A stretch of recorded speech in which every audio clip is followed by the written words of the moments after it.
Really? You gotta be kidding me. You are better and more consistent than the old soundboard that I had. Look at this. Yes. This comes from Wired, Dad. Your used car may soon come with subscription fees. BMW and others have been criticized for charging monthly fees for features in new cars like heated seats. Now the tactic is coming to used cars. Before I even scroll down and give you examples, what is your initial reaction to this? What? what are you talking about? Come on, man. Really, what are you talking about here? All right, here we go, folks. The idea of paying a subscription in your used car. News reports often get people angry, but wow, did people get mad over an article published last summer about BMW. It described how the German automaker now sold some features on its vehicles with as subscriptions. In South Korea, they were charging $18 for things drivers previously got. Subscription weary customers, yada, yada, yada. But being asked to subscribe to heated seats seemed like, to point to something broken at the core of the money for stuff compact that is global capitalism. BMW in North America eventually put out a statement saying it would allow customers to buy features permanently up front with the vehicle. It also defended offering the subscriptions. Now, here we go, Dad. But in many ways, the BMW heated seat kerfuffle was an early skirmish in a larger campaign. Almost every global automaker has offered some kind of subscription. Obviously, we have Tesla's. GM did the forced subscription of OnStar, and Toyota had the Remote Connect that they charge a subscription for. It's no surprise that global automakers are jealous of the fantastical returns of big tech firms like Microsoft and Apple, who are selling software, yada, yada, yada. Automakers are starting to figure out how to transform used car owners into subscribers. Today, most of them reach used vehicle owners either when someone buys a used vehicle through a certified dealer, about 1/3 do in the US, or when that new owner seeks out its app. General Motors spokesperson Anna Yu declined to share specific numbers on subscribers who drive used cars, but she says, quote, second owners are some of our most loyal customers, often because they proactively reached out to ask about subscription-based products like OnStar or Super Cruise. Okay, so it's the beginning of can I just say something right there? Anna's full of poop, okay? And the reason I say she's full of poop is OnStar has the worst renewal record of anything. That was the reason that General Motors just added it to the price of the car and listed it as a forced $1,500 option on their vehicles, because the renewal rate is abysmal.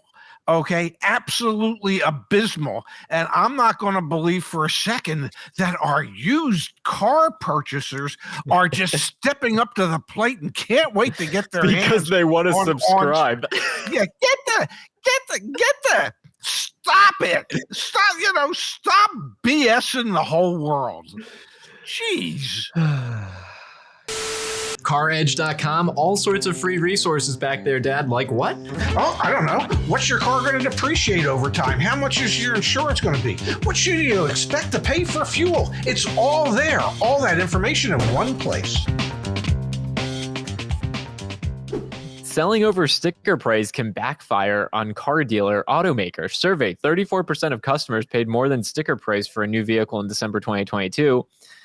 GfK research indicates might cost repeat business. One other thing I want to call out here, Pops, before you go in on this. Millennials charged more. 43% of millennials were charged more than sticker on their latest purchase, the largest proportion among any age group studied. So not only do folks not like paying over MSRP, we also have younger people taken advantage of more. What are your thoughts on this? Well, can I start with the millennials? It's because they don't have the experience at buying cars. And so, maybe, just maybe, we need to concentrate more efforts towards younger people out there to help get them up to speed so that they won't be taken advantage of so much. But the thing that this reminds me of is like government-funded studies on things that people already know the answer to before they begin the study. It's like, you don't have to do a study to know that if you're overcharging people, that ultimately one day they wake up okay, as they say in the business, they come out of the ether and they go, well, what did I really get for that extra $10,000? Why would I ever want to do business with that dealership again or with that brand? So it doesn't take a survey. It doesn't take going out and gathering. I mean, it takes common sense. Now, the problem, as I like to say with common sense, is it's just not all that common. So somebody spent some money to conduct this research to prove what they already knew the answer was before they did the research. They just wanted to give you the actual statistic that it was 34% and not say 40 or 30%. But it's like, of course, if you're going to overcharge people, you're not building a relationship with those people where they're going to want to come back and do business with you again. You're just not. I mean, it's really some no-brainer stuff. Yeah. But, it's the type of thing that you could probably go to a governmental agency and say, we need to do could we get $150,000 grant to study this? Well, this was a private company. Let's be very clear, because you're mentioning the government. This is not nothing to do with our federal government or state government. No. This is a private company, GFK. Honestly, it makes me want to do some research just to kind of mock it a little bit further. But to be very clear, this is actually another reason why our deal data and dealer review stuff is so important, because you know what? No government agency is going to police this stuff, or they try to, but it's hit or miss. We got to self-police. We got to, be the community that comes together. But I laughed when I saw that, and not like, I feel terribly for the people who paid over MSRP, because we had Justice in the chat letting us know, Dad, that's insane. Cars were extremely negotiable in December. And you're right, they were. Yes. You really shouldn't, unless you're buying a RAV4 Prime, you really shouldn't have been getting screwed on a car deal. This is why we've built CarEdge. It just speaks to how many people need to be more informed, break down the information asymmetry. There's such an opportunity here because those people just got screwed. Well, nearly 50% of the millennials, paid more than MSRP. And now my guess is, and I didn't see the stat in there, but my guess is that boomers probably, like myself, probably paid the least amount over MSRP because their experience would lead them to negotiate differently, to walk out, where millennials, if you tell them, well, hey, this is just the way it is, and they don't know any better, then they're going to go, okay, I guess that's the way it is.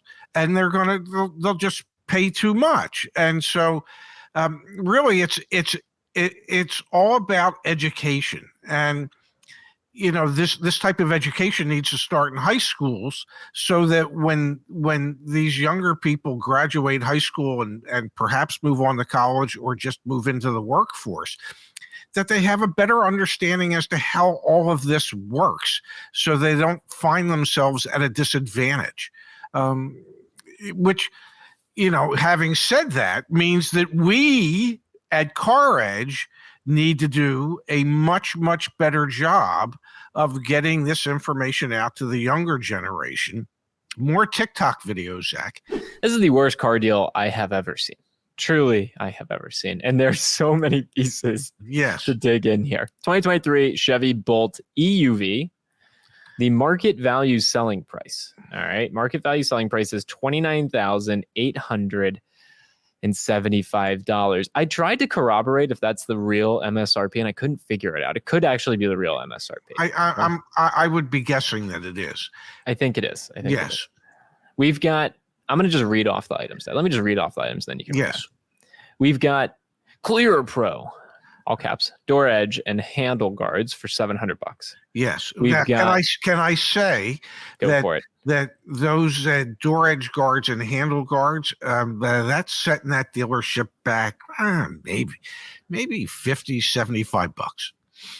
We've got now Express Theft Code theft deterrent, 3-year 5,000 reimbursement, known as window etch, and that should set back the dealership. I don't know, $50.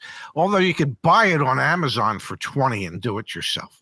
We've got Red Alert rear collision deterrent, which is $800. Yes.